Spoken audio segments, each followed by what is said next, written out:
This is Rockport Ryan with Texas Fishing Tips, and this is your weekly fishing. Okay, we're going to start this week saying thank you to all the people that came out and saw us at the Austin Canoe and Kayak Demo Days there in San Marcos. It was great seeing a lot of the viewers. So, starting out this week, the great thing is our water levels are back up. Our water temperatures are back up, but unfortunately, so is the wind. Looking at this weekend, we're going to probably have a little bit of wind. So, some of the places that we've been hitting in the past week that were giving us protection from the wind are going to be areas like coming out here at the fish habitat. Right now, we're looking at potentially a southeast wind coming out. So coming out into these islands will be able to give you some protection. When working around these islands, now that we are getting some more depth, coming up around some of the inside crescents are going to be some shallower areas where we'll still be finding some of the reds. Definitely coming along that back wall and checking it out are some go-to places any time of the year that you go out there. Most of what we've been throwing in here was in the deeper water. We were throwing some of the paddle tails, the Z-Man trout tricks. Lately, it's been the fried chicken color that's been working, just on about an 1/8 ounce jig head. Much more than that was sinking too quickly. Also on those shallows, throwing the dog sliders from Unfair Lures. That smaller Unfair topwater tend to seem to be the trick more than like the larger dog walkers or spook juniors. But this is definitely the fish habitat is one place that you'll be able to hide from the wind this week. Another place that I would check out to help deal with these winds would be coming out here, Wilson's Cut. There's a little pullover where you can like park your car. If you pull it up on Google Earth, Google Maps, you'll see where the trucks are parked. But coming out straight across that channel, as you come into here, working around this island up on these flats, coming back around, you'll see where these like sloughs are. Those pinches, those tighter spots. When we've got this wind-driven current, you're going to want to be approaching them from downwind.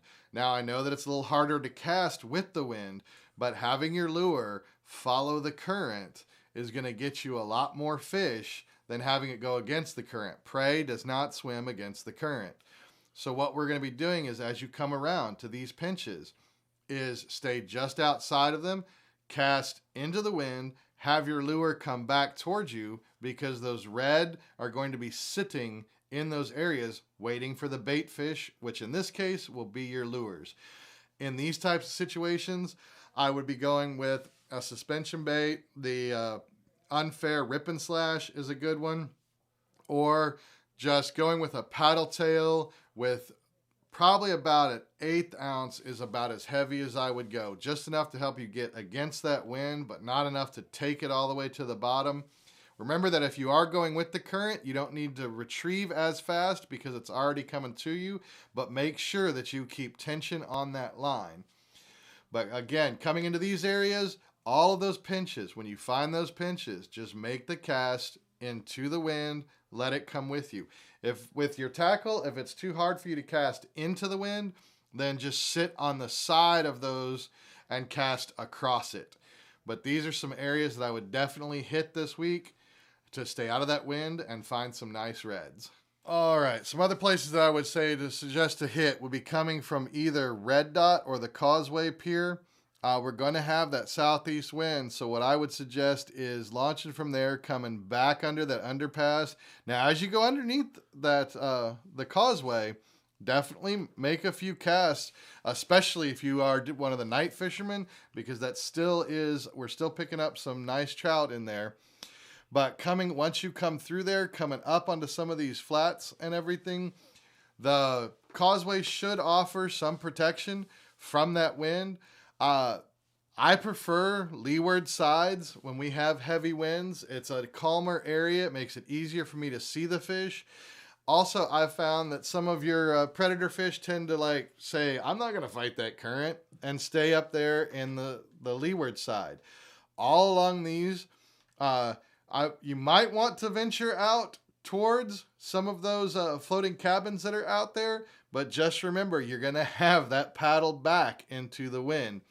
If you're wanting to do a long range, what I would suggest is launching from either the Causeway or Red Dot, paddle out against the wind, so that when you get through fishing and you're tired and everything, it will blow you back. It's a great rule of thumb. Whenever you go out in a kayak, launch into the wind so that it blows you back. If you are going to be on the windward side of the causeway, your top waters and things like that are pretty much going to be out. They're going to get lost in the chop. That's going to be your paddle tails. If you're on the leeward side out in any of these flats, that's where, yeah, you could put out some top waters as long as you're in that protected area. Another quick short jaunt to get you out of the wind. We'll be launching over here by Clem's. Come straight out, just circle around this island. Once you're getting around that island and everything, we hit some reds pretty quick. And so if you're looking for just a quick short, I got to get out there maybe after work real quick, launch there at Clem's, shoot straight across from his pier, hook up on some nice reds. We were using top waters out there, and it's kind of fun to see the look on the people's faces on the pier when they're using bait, you're using artificial, and you're hooking up. This is Rockport Ryan. Thank you for watching.